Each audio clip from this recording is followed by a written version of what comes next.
એવું હતું ને કે બહુ મજૂરી કરી અમે. કોમ શું કહેવાય મને કશું ખબર જ નહીં. લવ મેરેજ કર્યા, ઇન્સ્ટામાંથી નથી કર્યા. બધી વાતો યાદ રાખવી કેમ કે કોઈ દિવસ માર પડે એકલામાં. 2023 હતું ને તે 12મો મહિનો હતો. 12મા મહિનાની 23 તારીખે રાત્રે પહેલી વખત અમને મેસેજ આવેલો.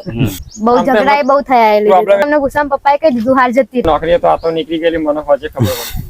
કદર મુલાકાત થઈ હતી અમારી, બાકી તો ફોનમાં જ વાતો કરતા હતા. એમનો સ્વભાવ ને એવું લાગ્યું કે આજના જમાનામાં કોઈ હોય તે કોઈ રોકટોક નહીં કરે કે આમને જોઉં ને તો મારે તો એક્ટિંગ જ નહીં થતી.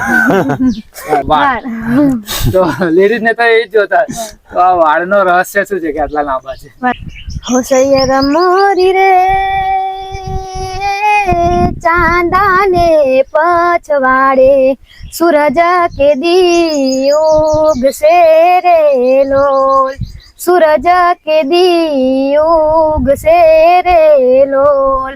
હે ઉગશે સાતમ ને સોમવારે, આઠમની મધરાતે રે લોલ, આઠમ કેરી મધરાતે રે લોલ. એમાં મિસ્ટેક થઈ હતી પાછી મારે મહેસામ, તોય બીજો નંબર આવ્યો. ના કોઈ વગાડવાળું અમારી ટીમમાંથી કોઈ નહીં. સ્કૂલમાં ખાલી ગાઈ હતી. પછી જે બીજા સ્પર્ધા વાળા હોય ને અમારા સરે એમને કીધું કે અમારી છોકરી સ્કૂલની ગાવાની છે તો તમે આવી રીતે વગાડો ને થોડુંક તો સારું, અમારે તમે જે પેમેન્ટ થતું હશે ને આપી દઈશું. ના સપોર્ટ તો મને કોઈનો સપોર્ટ મળતો જ નહીં એટલો બધો. તો તમે અત્યાર સુધી તમે બે સાથે રહ્યા તો તમારે એકબીજાની એવી ટેવ હશે સારી કે ખોટી કે તમને આમનું વધારે ગમે ટેવ કઈ અને તમને ના બી ગમતી એના વિશે કઈક વાત કરો. વાતથી બહુ મોટો ઝઘડો કરીને હું ત્યાં આગળ જતી હતી મારા પપ્પાને ત્યાં, અને એમને કીધું હતું. મને તો પપ્પાએ તો એવું અપશબ્દ નહીં વાપરે મારી માટે.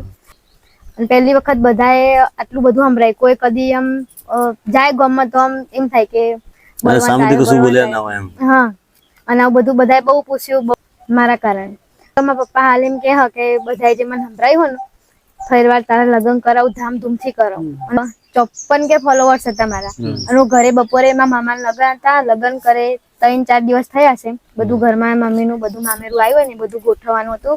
નાની બધા ગોઠવતા હતા, હું સોફામાં પડી ફોન જ જોતી હતી. ત્યારે મારે એક ફ્રેન્ડ છે ઘરે આવેલો મહેસાણાથી, અને એની મમ્મીને લઈ, મતલબ થોડા કુટુંબ ના હતા પણ હું એમને ઓળખતી નથી. ખાલી એની મમ્મી હોય ને એને ખબર કે આવા ને તે આપણા ગામની ભોણી થાય અને હું ઓળખાવું તો કે મમ્મી મારી જોડે રીલ બનાવી છે. ના વિક્રમભાઈ જે કર્યું બધું સારું જ કર્યું હતું કે અમને આઈને તમે મતલબ લગારે અજાણ્યું જેવું નહીં કર્યું. પેલા એવું લાગ્યું આમ સારું.